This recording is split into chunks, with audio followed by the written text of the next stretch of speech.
जय श्री श्याम। यहाँ खाटू श्याम बाबा को अर्जी अरदास लगाने की विधि को एक सरल और भावनात्मक कहानी के रूप में प्रस्तुत किया गया है। खाटू श्याम बाबा को अर्जी, एक भक्त की अरदास। एक समय की बात है, रमेश नाम का एक श्याम प्रेमी था। रमेश के जीवन में सब कुछ ठीक नहीं चल रहा था। नौकरी में तरक्की रुक गई थी, घर में छोटी मोटी बातों पर अक्सर क्लैश रहता था और पैसा आता तो था पर टिकता नहीं था।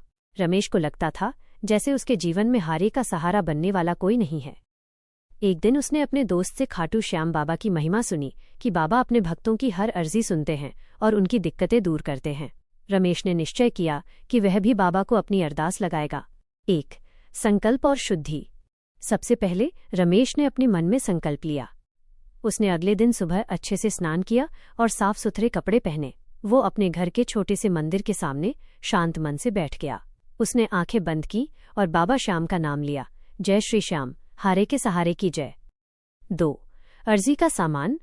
रमेश बाजार गया और उसने बाबा को अर्जी लगाने के लिए केवल 50 रुपये माइनस 100 रुपये का सामान खरीदा। एक नया नारियल, एक लाल धागा, मौली या कलावा, एक छोटा साफ कागज या छोटी कॉपी का एक पन्ना, एक नया लाल पेन। इस बात का ध्यान रखा कि उसने उसे चलाकर नहीं देखा। 3. दिल की बात लिखना। रमेश मंदिर में वापस आया। उसने आराम से बैठकर अपने मन को शांत किया और उन सभी परेशानियों को याद किया जो वो बाबा को बताना चाहता था। उसने लाल पेन लिया और कागज के सबसे ऊपर श्रद्धा से लिखा, जय श्री श्याम, जय श्री हनुमान जी महाराज।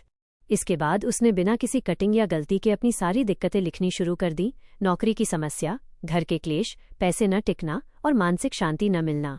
वो लिख रहा था, बाबा ये मेरे जीवन के संकट हैं, अब आप ही इन्हें दूर करने का मार्ग दिखाइए। 4. बाबा को सुनाना।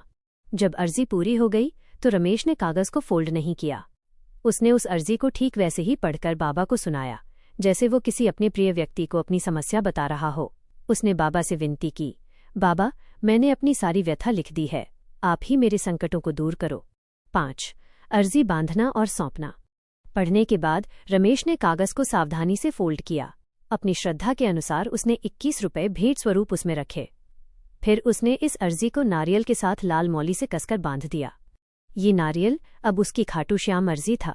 रमेश ने उस नारियल को अपने घर के मंदिर में बाबा श्याम की तस्वीर के ठीक आगे श्रद्धापूर्वक रख दिया।